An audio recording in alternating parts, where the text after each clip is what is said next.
Hello, this is Bible for Tuesday.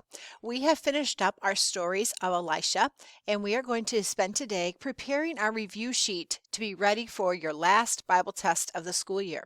I hope that you study really hard and are really familiar with these wonderful stories of Elisha and how God used him as a prophet to the northern country of Israel.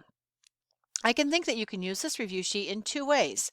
You could just pause this video and try to do this review sheet to the best of your ability, testing your own knowledge of the stories that you remember from our study of Elisha. Or you can get your pencil in hand and follow along so that your review sheet is done well, and so it will be a good study guide for you as you prepare for the test, which will be on Thursday, May 28. We will do a review sheet today on Tuesday. Tomorrow I am going to provide for you a Kahoot game with a link that should work so that you can review those stories, and then on Thursday you will take the test. So let's begin, shall we? You know that a part of every Bible test is knowing some of the main characters found in these stories. So, who is the king who reigned 12 years at the beginning of Elisha's ministry? Remember, we said a lot of times the Bible just referred to him as the king of Israel. But we do know his name was Joram for most of Elisha's time as a prophet. This other, I'm not going to take the time to read it all because you can read it, but we do know that this is a king, right, who lays siege to Samaria. His real name was Ben-Hadad. The king, the Bible often referred to him as the king of Aram. Aram would be the nation. The Arameans are the people that live in Aram. The next one, he worked many miracles. 14 of them. Okay, 14 miracles. That is our main man here, Elisha. Elisha's servant. Now, again, I'm kind of highlighting key words that helps me remember what I need to know about this person. He got leprosy for disobeying. His name was Gehazi.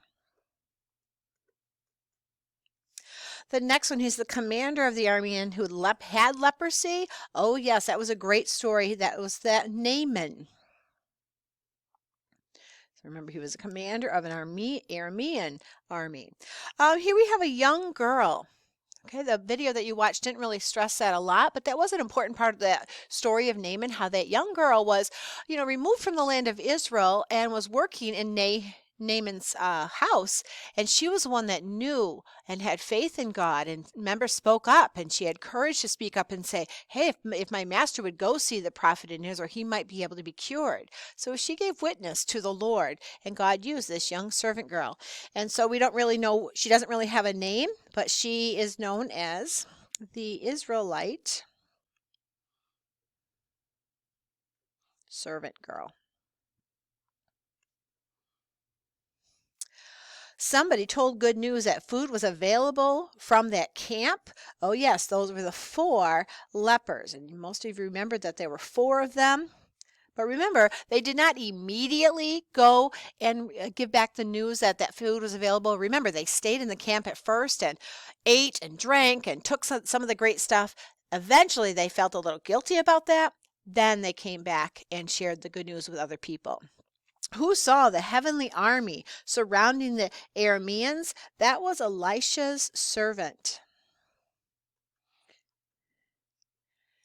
And that's what the Bible refers to it. It could easily be Gehazi, but it could possibly be someone else too. The Bible did not use the name of Gehazi for that.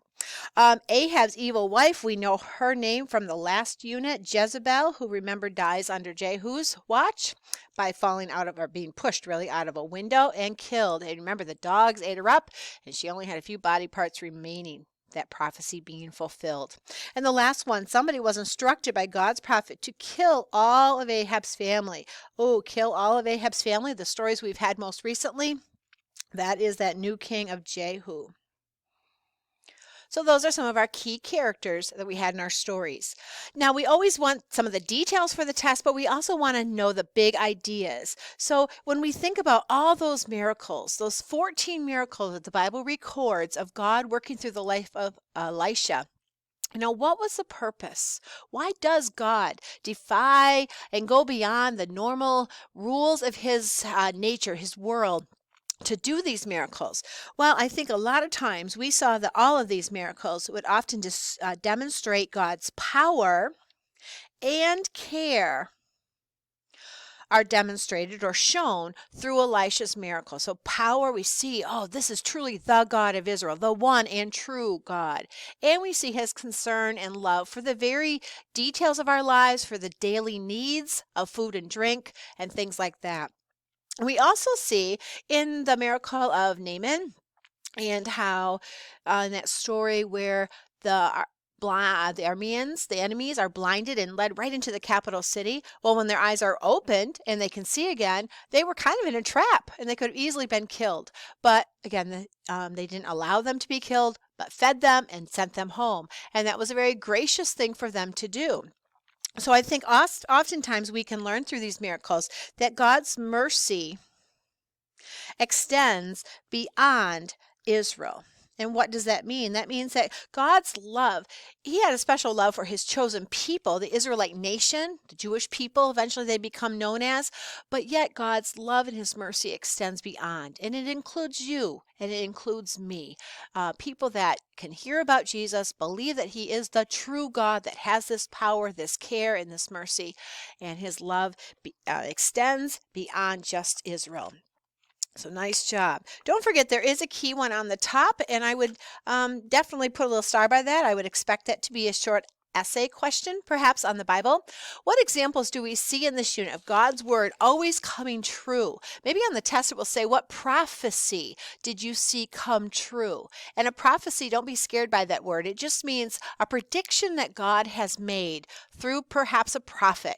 And when he makes a prophecy or a promise, we know God's word is always true, and in God's perfect timing, it will come to pass. And so there are lots of them that you can think of. What ones come to your mind? Well, the most recent one would that be that dogs would eat Jezebel's body. And we saw that prediction come true.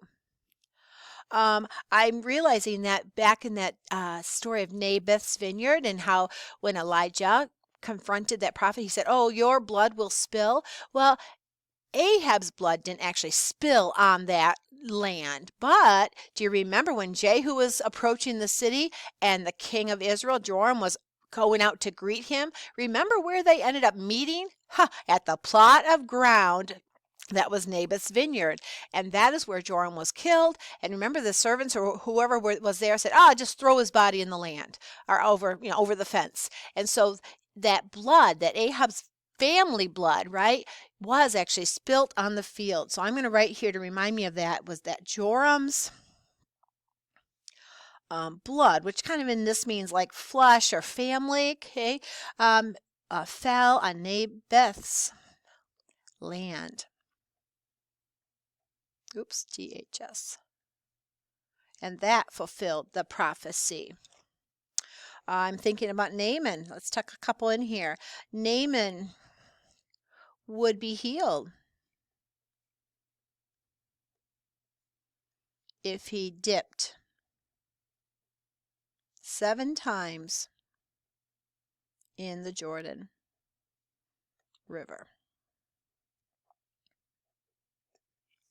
I have one down. We are kind of running out of room, but another one is that there was a promise of cheap food. Within 24 hours, there will be enough food at a reasonable price. Those are 4 ideas that we can see in these miracles of God's word coming true. So I would come into the test knowing 1 or 2 of them, prophecies fulfilled.